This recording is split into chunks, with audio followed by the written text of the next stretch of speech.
नमस्कार मित्रांनो, स्वागत आहे तुमचं पुन्हा एकदा आपल्या नवीन व्हिडिओमध्ये. मित्रांनो, कालच्या डिझाईनमध्ये आपण जे सांगितलेलं, की पॉलिटिकल डिझाईनमध्ये जे खाली नावाची पट्टी वगैरे टाकली जाते, ते कशाप्रकारे टाकली जाते. त्याच्यात आपण काल दिलेला फॉन्ट हा आपण आज यूज करून दाखवणार आहे. आता तो कशाप्रकारे वापरायचा, कसा आहे, हे आपण मागच्या व्हिडिओमध्ये सांगितलेलं आहे. जर ते तुम्ही पाहिले नसेल, तर मी त्याची लिंक ही वरती आय बटनवरती देतो. तिथून तुम्ही पाहू शकता. त्याचबरोबर आता आपण आजच्या व्हिडिओमध्ये ते खालची जे पॉलिटिकल डिझाईनमध्ये नावाची पट्टी टाकली जाते, ती कशाप्रकारे टाकतो आपण, ते आज आपण पाहू.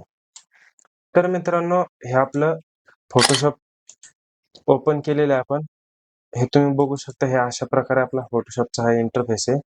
याच्यात आता मी सगळ्यात पहिल्यांदा आता बाकीचं तर आपण डिझाइन बनवत नाही. म्हणजे बाकीचं फक्त आपण खाली जे मेन आपल्याला आजच्या व्हिडिओचा टॉपिक आहे, तेवढाच फक्त आपण कव्हर करू. तर मित्रांनो, सगळ्यात पहिल्यांदा मी हे असं एक रेक्टँगल शेप इथे ॲड करून घेतला आणि तो अशा प्रकारे व्यवस्थित सेट करून घेतला. त्याच्यानंतर इथे आता मी डायरेक्ट फोटो नाहीये टाकत, तर फक्त हे तुम्हाला समजण्यासाठी मी इथे हा अशा प्रकारे फोटोचाच मी याला हे कलर केलेलं आहे, ते इथे यूज करून तुम्हाला दाखवतो. त्याच्यानंतर मी आता इथे थोडंसं तुम्हाला स्पष्ट दिसावं यासाठी मी हा कलर इथे ॲड केला. तर हे तुम्ही अशा प्रकारे बघू शकता, मी इथे ॲड केलेले. बाकी आता मी रँडमली एक नाव उचलतो. ते आपण इथे यूज करणार आहे. सगळ्यात पहिल्यांदा आपण आपला कालचा जो फॉन्ट आपण दिलेला आहे, तो आपण इथे यूज करू.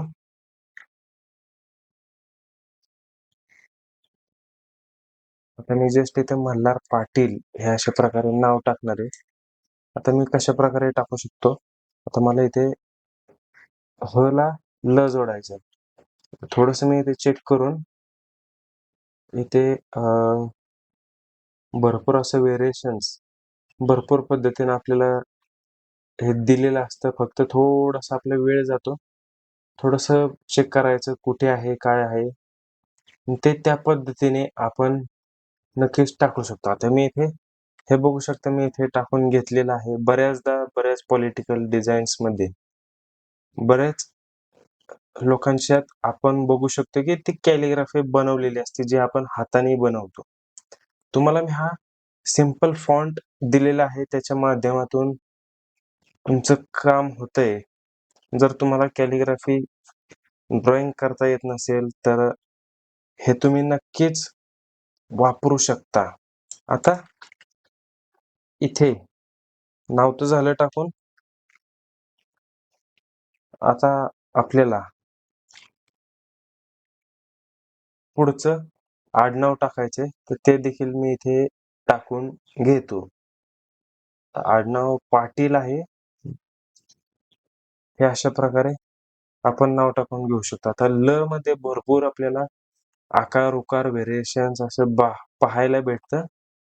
तर मी ते यूज करणार आहे आज आणि तुम्हाला दाखवतो कशाप्रकारे आपण हे नाव टाकू शकतो. आता मी इथे हे नाव टाकून घेतले. थोडीशी साईज कमी केली. कलर देखील मी फक्त पांढरा ठेवलाय.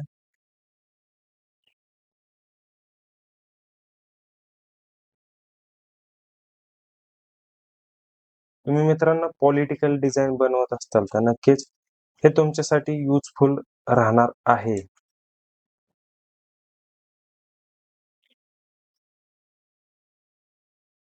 आता हे अशा प्रकारे तुम्ही पाहू शकता. इथे अजून आपल्याला टाकायचं झालं तर इथे तुम्ही बघू शकता.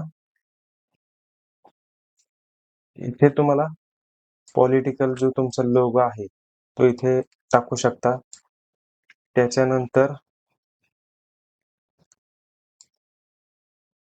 इथे आपल्याला आता पद वगैरे जर काय असेल, तर ते पद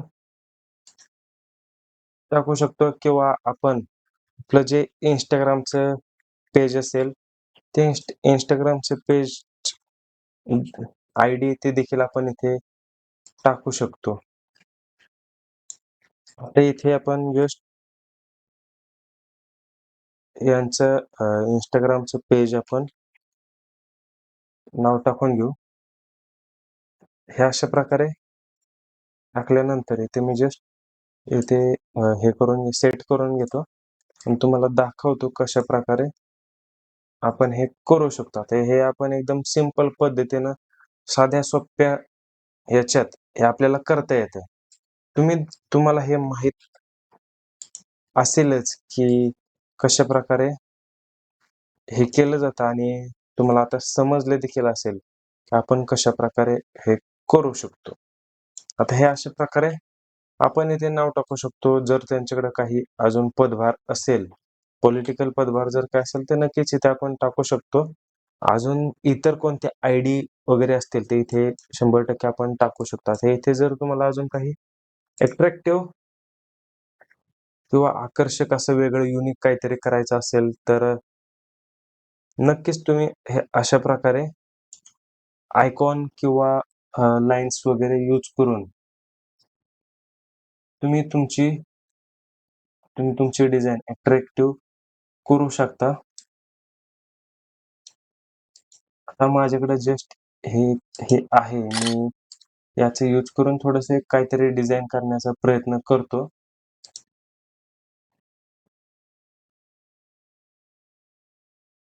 कशा प्रकारे आपण हे करतोय हे तुम्हाला नक्कीच समजलं असेल.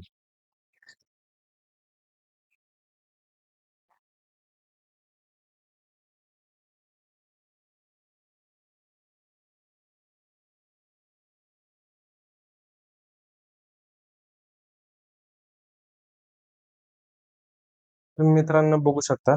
आपण आजच्या या डिझाइनमध्ये आजच्या व्हिडिओत तुम्हाला हे दाखवून दिलेलं आहे की कशाप्रकारे आपण हे जी पॉलिटिकल डिझाइनमध्ये खालची जी नावाची पट्टी, फोटो वगैरे असतो हे कशाप्रकारे टाकू शकतो. हे तुम्हाला व्हिडिओ कशी वाटली? हे कमेंट करून नक्की सांगा. अजून तुम्हाला इतर कोणत्या कशाप्रकारे आपल्या चॅनलवरती व्हिडिओ पाहायला आवडतील, हे देखील नक्कीच तुम्ही कमेंट करून सांगा.